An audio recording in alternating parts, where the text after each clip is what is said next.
రాష్ట్ర ప్రభుత్వం కుట్రలు చేస్తున్నది. ఎస్ఐఆర్ పేరుతో రాష్ట్ర ప్రభుత్వం కుట్రలు చేస్తున్నది.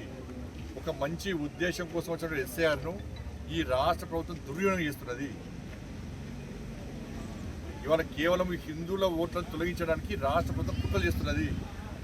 హిందువులు జాగృతం కాకుంటే, హిందూ సమాజం జాగృతం కాకుంటే, హిందూ యువకులు జాగృతం కాకుంటే తెలంగాణ రాష్ట్రంలో హిందువులందరూ మైనార్టీ అయ్యే పరిస్థితి ప్రమాదం వచ్చింది. తెలంగాణ రాష్ట్రంలో కింది స్థాయి అధికారులు పనిచేయడానికి, కింది స్థాయి సిబ్బంది పనిచేయడానికి సిద్ధంగా ఉన్నప్పుడు కూడా రాష్ట్ర ప్రభుత్వం సహకరిస్తలేదు,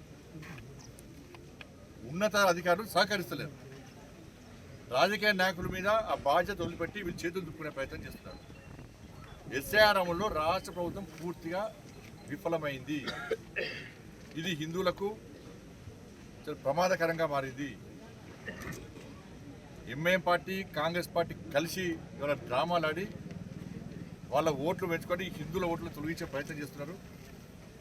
కొన్ని నగరాల్లో పూర్తిగా ఇతర దేశాల నుంచి వచ్చినటువంటి రోహింగ్యాల ఓట్లను తొలగిస్తే కూడా ఎంఐఎం పార్టీ అడ్డుకునే ప్రయత్నం చేస్తున్నది. దాన్ని కాంగ్రెస్ పార్టీ వత్తాసు పలుకుతున్నది.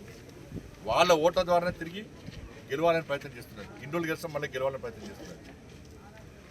ఇతర నగరాల్లో కూడా హిందువులను తొలగించే ప్రయత్నం చేస్తున్నారు ప్లాన్ ప్రకారం. కాబట్టి అందరు జాగృతంగా వచ్చింది అని అప్పీల్ చేస్తాం.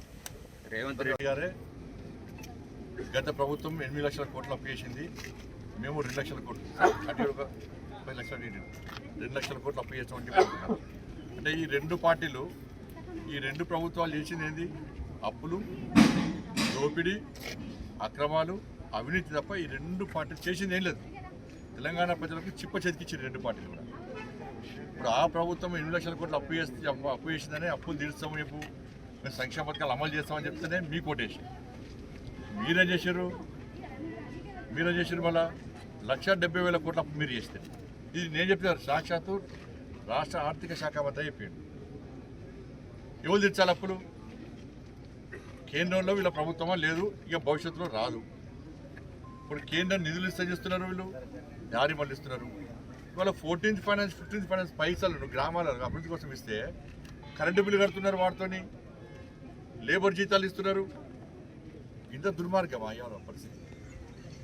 గ్రామాల అభివృద్ధికి మేము పైసలు ఇస్తుంటే వాటితో కరెంటు బిల్లులు, సిబ్బందికి జీతాలు, దీనికోసం కాదు కదా.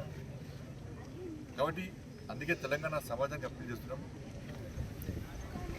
భవిష్యత్తులో ఈ తెలంగాణ రాష్ట్రం అప్పుల ఊబి నుంచి బయటికి రావాలంటే, ఎందుకంటే ఈ రెండు పార్టీలకు అవకాశం ఇస్తే 10 లక్షల కోట్లు అప్పు అయిపోయింది.